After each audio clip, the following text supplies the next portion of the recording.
Лукина Анна Михайловна, заведующая Якутского городского противотуберкулезного диспансерного отделения Государственного бюджетного учреждения Республики Саха-Якутия, научно-практический центр фтизиатрии. В общем-то, я с самого окончания нашего университета уже поставила тогда цель себе, что я буду врачом-фтизиатром.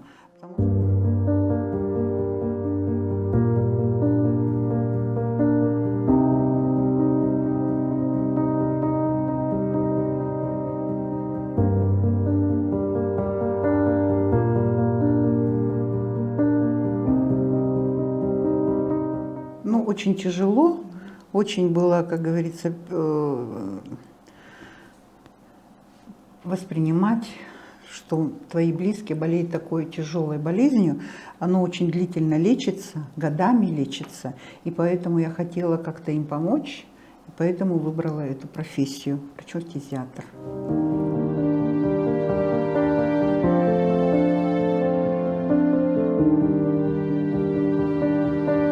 Мы к своим пациентам относимся как к своим детям.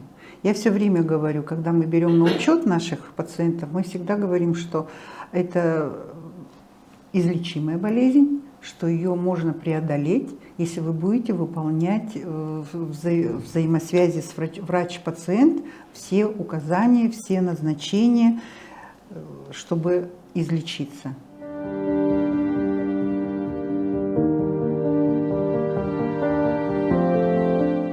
Это те, которые у нас не проходят флюорографическое обследование, небрежное, хочу сказать, отношение к своему здоровью. Это молодой человек, можно сказать, который не проходил в течение нескольких ряда лет флюорограф,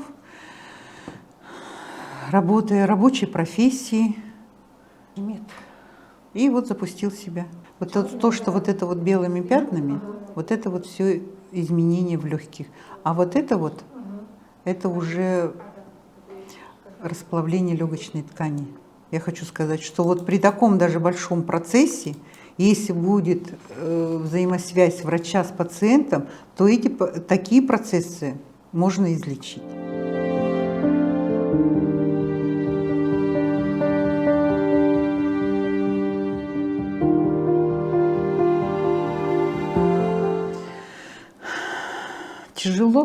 Тяжело. И я эти примеры всегда говорю своим пациентам. Говорю, что будет близок локоть, да не укусишь.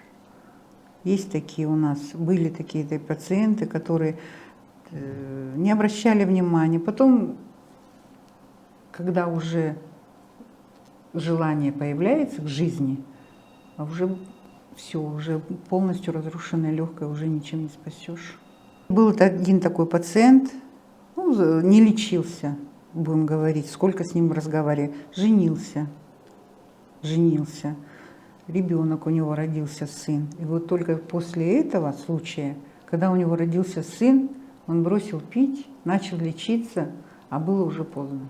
И поэтому было очень тяжело наблюдать это, когда человек осознал, для чего надо было жить, но было уже поздно.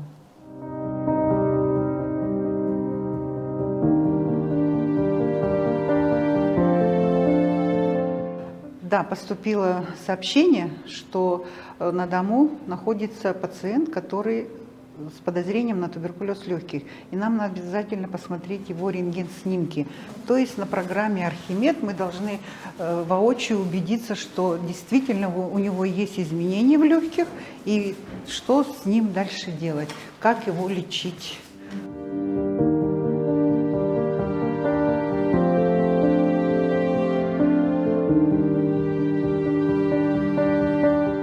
Но мы все как следователи.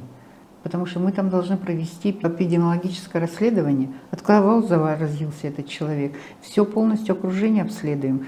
И поэтому очень многие, конечно, начинают закрываться, думают, что это болезнь только бомжей, только алкоголиков.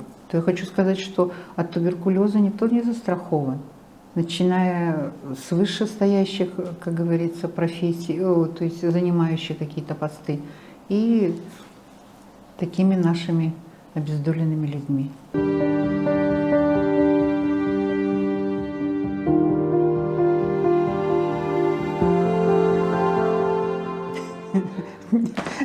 не сколько сытыми, а здоровый образ жизни. Это должна быть зарядка, должен обязательно завтрак, обед, ужин. Вот это вот, конечно. И не обязательно, что если человек хорошо кушает, что он ну там бывает такой вот полный упитанный человек, что он не может заболеть туберкулезом. Потому что туберкулез – это заболевание не ослабленных, голодных людей, а туберкулез именно, как всякое заболевание, это подверженных очень стрессу.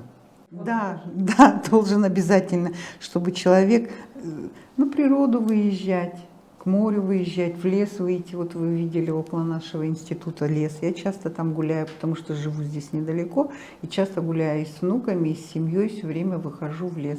Кормлю птичек, белочек.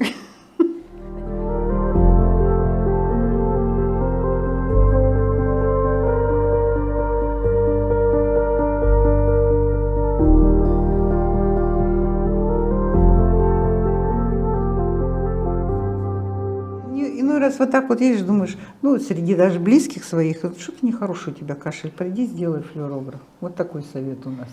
Или, когда проходили флюорограф? Давно? Надо обязательно пройти флюорографию.